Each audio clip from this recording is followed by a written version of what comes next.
Well, hello, I'm Michael Meredith, and this is a statue, Mother's Love, that I've been working on for so long. It's been like 5 years constantly working on this, and 5 years before that developing my skills with the Renaissance and classical art that you can see around my art gallery, and you can find that on another page of my blog and also at bigsculpture.com.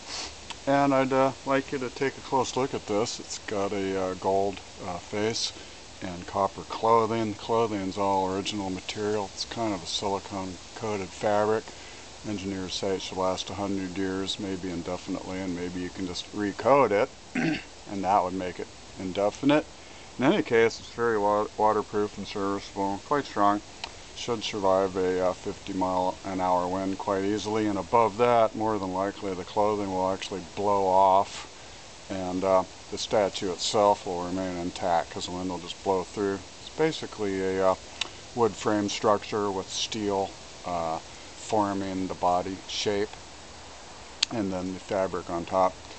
And I will be trying different kinds of fabric patterns. Look at that squirrel right at the top. That is funny. Right when I'm talking, that is so funny. And it is a very glorious fall. Boy, we had this really delayed fall. Check it out. It's like November 15 or something, and this is what we normally get in like September. You know, it's almost 2 whole months delayed, but I don't mind. I'm pretty much of a summertime guy anyhow. I thought about moving to South Carolina and Puerto Rico, and I didn't mind Central California either, but here I am, jolly old Virginia. Anyhow, back to the statue. It is 32 feet tall and about 8 feet wide at the base. And so it's trailerable, and that's what I plan to do. Put it on a hydraulic trailer so I can just stand it right up. There's a table and chair and a barbecue at the bottom. There's another nice little statue over there. That thing's about 5 feet high. And this is my lifting crane. That is cool. That thing took me a long time to build. Anyhow, look at the glory of the fall. Isn't that something? I mean, the only thing better is maybe the orange leaves.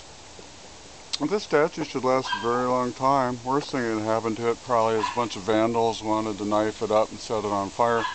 But the fabric is pretty fireproof by itself, and I do intend to put in some fire preventing measures, including special fireproof paint on the structure up to about the 15-foot level, and a sort of a damper, thing that'll block off flames rising.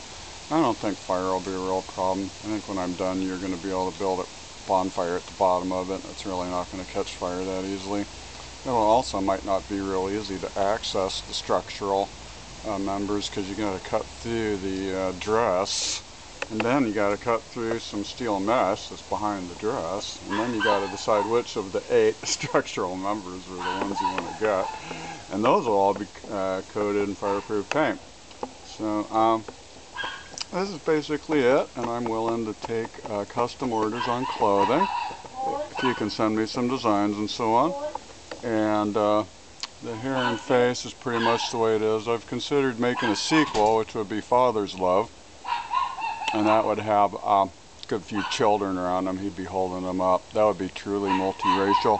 This face is pretty much multiracial too, although it was a very, very Caucasian white lady model. Nonetheless, her lips especially look an awful lot like people you find in India and also in Africa. I've had some African American friends take a look at the white painted face anyway, and think that they suggested that to me.